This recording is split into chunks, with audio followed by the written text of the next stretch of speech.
Hugh, can you hear me? Yes. Okay. So Hugh, we have a few images of Hugh. This is one of them.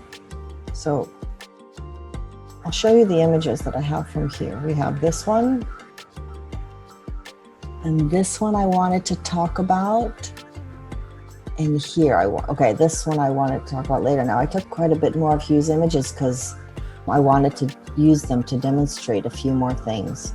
Hugh, here, did you take this in camera? How did you capture this image? I captured it in camera. We have two Calatrava bridges in Dallas. One is the first shot that you showed with the wires. And then this is the second one, and they're basically, that's the first Calatrava. Yeah. And the second Calatrava are basically two half circles. There they are. Mm-hmm. And there's two of them. I only sent you one, I think. Yeah, I see the other one peeking through here. That's okay. One's enough.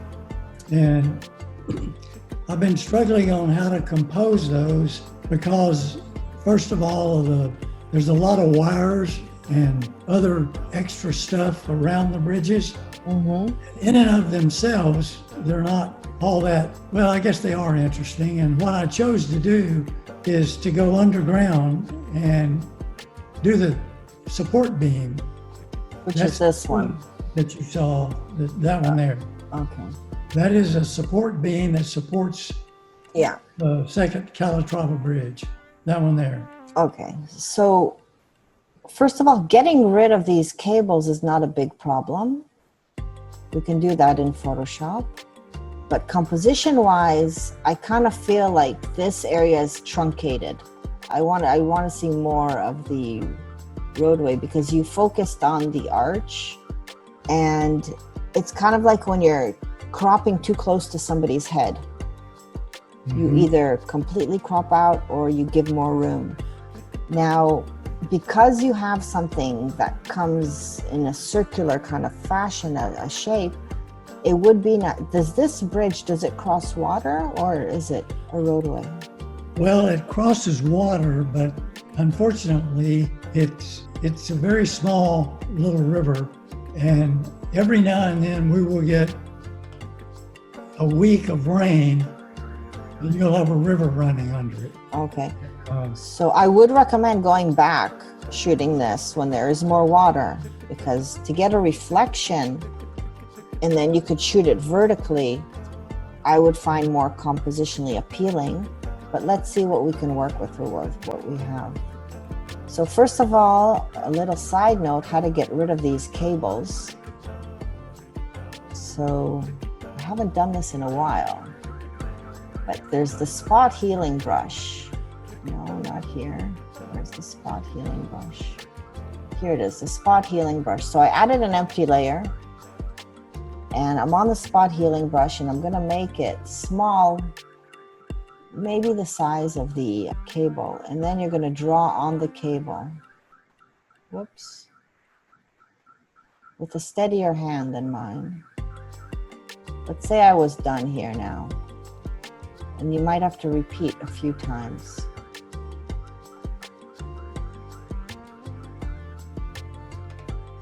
Let's make this bigger.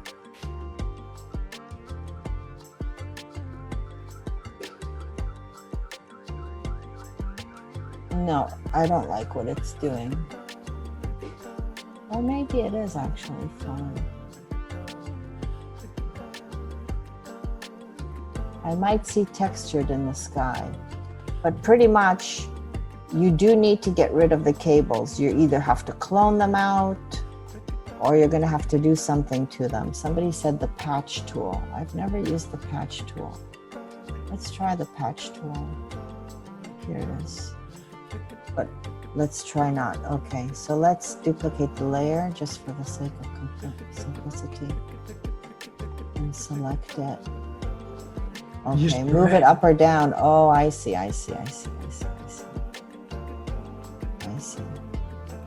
I move it. Okay, not bad actually. Until it disappears, but we still have those lines. I still have these. So you might need to now select again and move it. kind of tell it from where to sample. It's still not getting rid of this.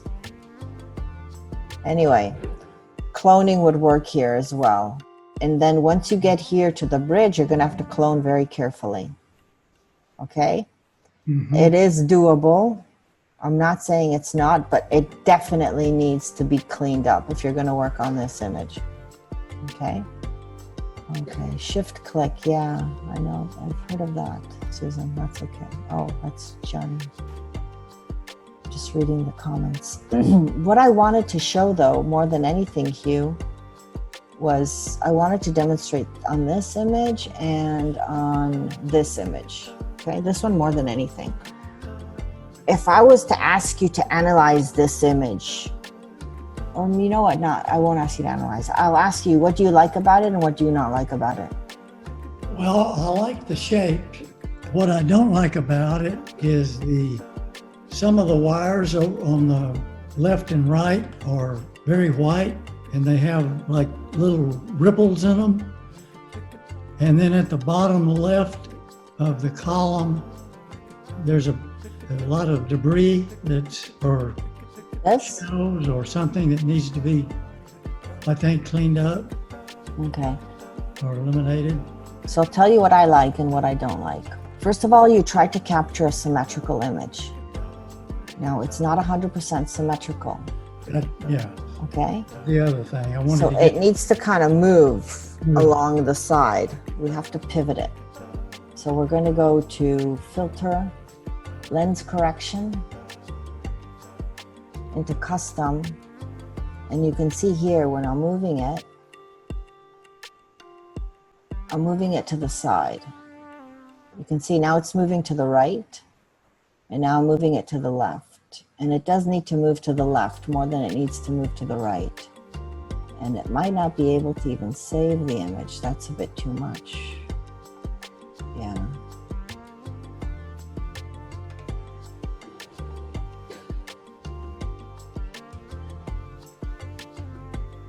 Okay, we might have to do some distortions. But I'm just kind of moving it around so that I get more of a symmetrical view. Let's see what we did.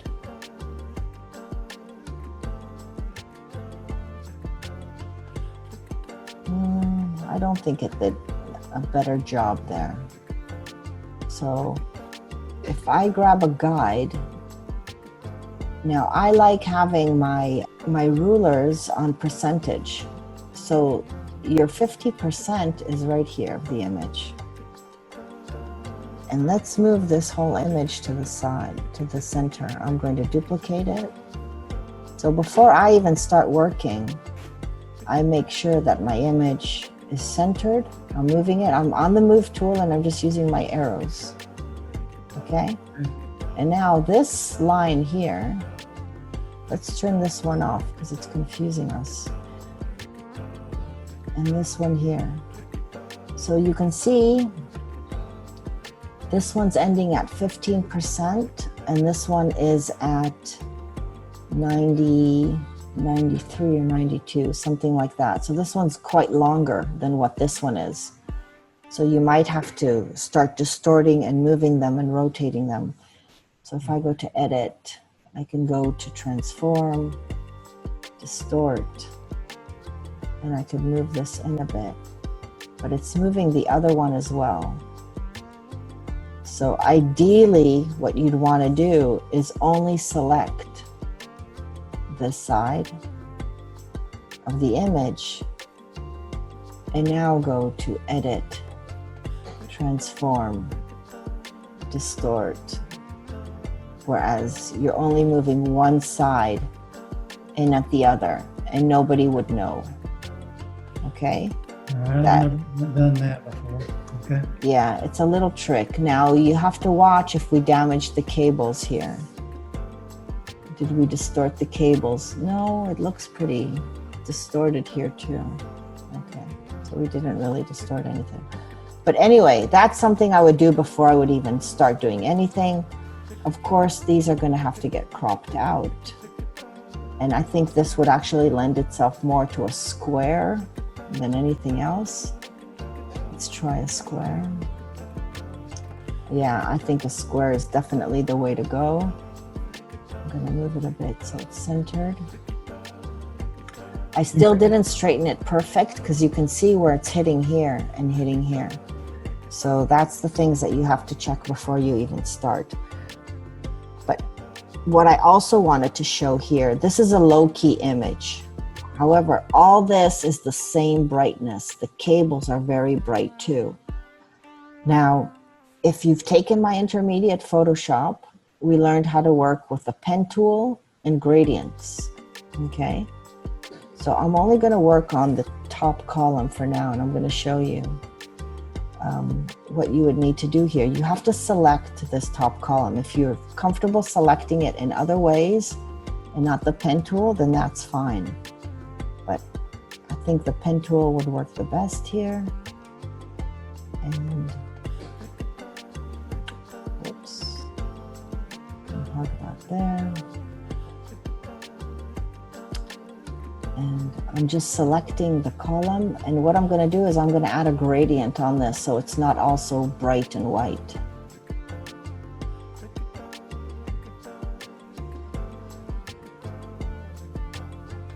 And I teach in the intermediate how to work with the pen tool. A pen creates a path.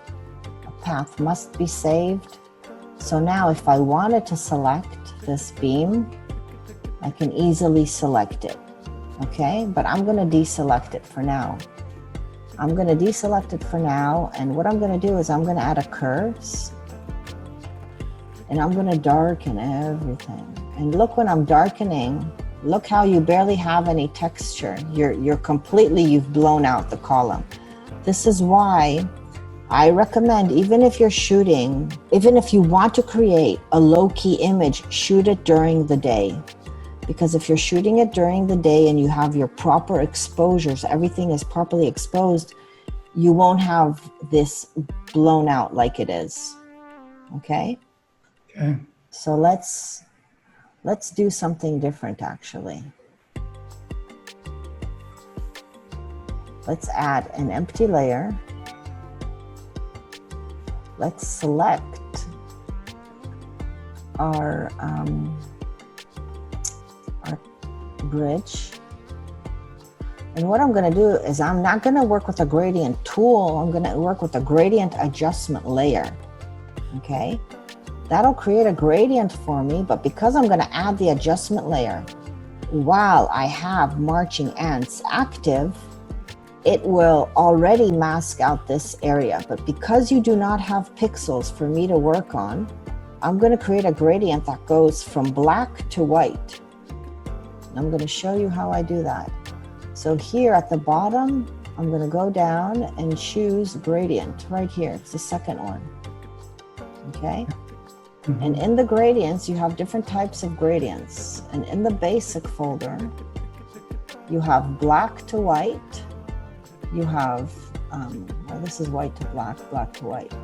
But right now it's going from foreground to transparent, meaning it's going to go from the actual white that I had in my foreground to transparent, which is the existing. And I don't want that. I wouldn't mind actually going from black to the transparent. So I'm going to click here before I canceled my gradient adjustment layer, and I'm going to first make sure that I have black as my foreground. And now I'm going to add the gradient. And now I'm going to choose the foreground to transparent gradient. Whoops. And I could change the angle that I have it according to what I want. Now, do you see this line here? This is because our selection wasn't that great. So we see that. Mm-hmm. And you could play around with the angle and see what you like, which one is better. Which I think if it was, I don't know.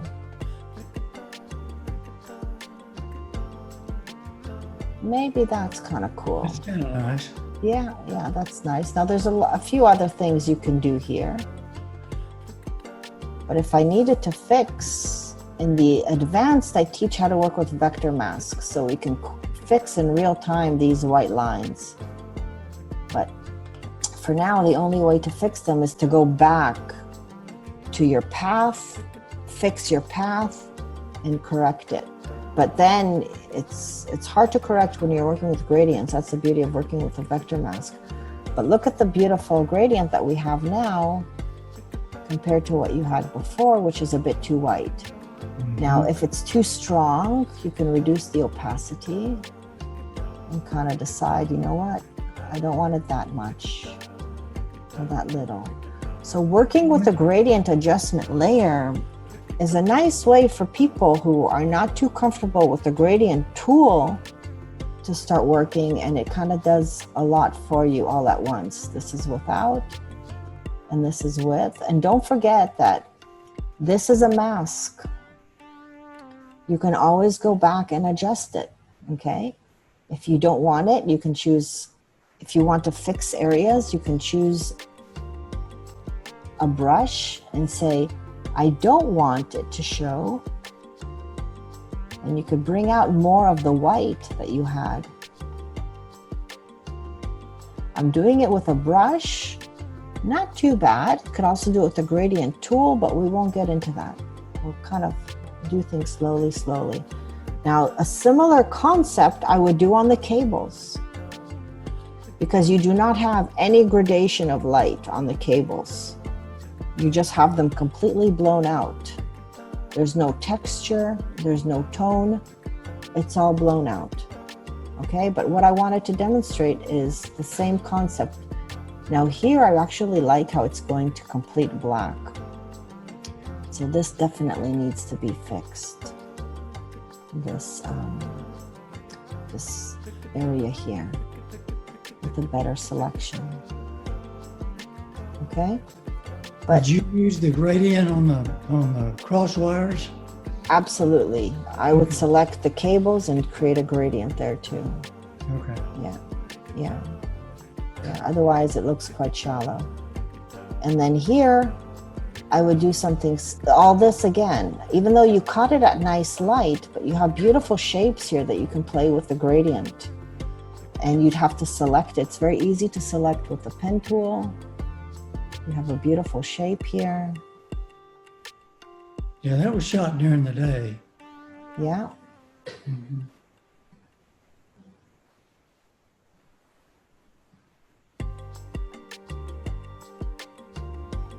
Now I'm gonna have to add another curve here. So I would even maybe select this half, this part. The more selections you have of different areas, the more freedom you'll have to create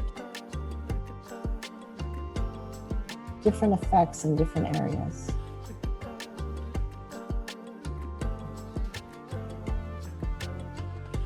And we'll close it. And now we have this as a path. Okay. And now if I wanted, I can make this an active selection, come to my layers, add a curves. Look what happened, it automatically masked this area out, but I could come to my curves if I want to darken it. Now we're gonna have to convert it back to black and white, because I don't think is this not a black and white image, Walter?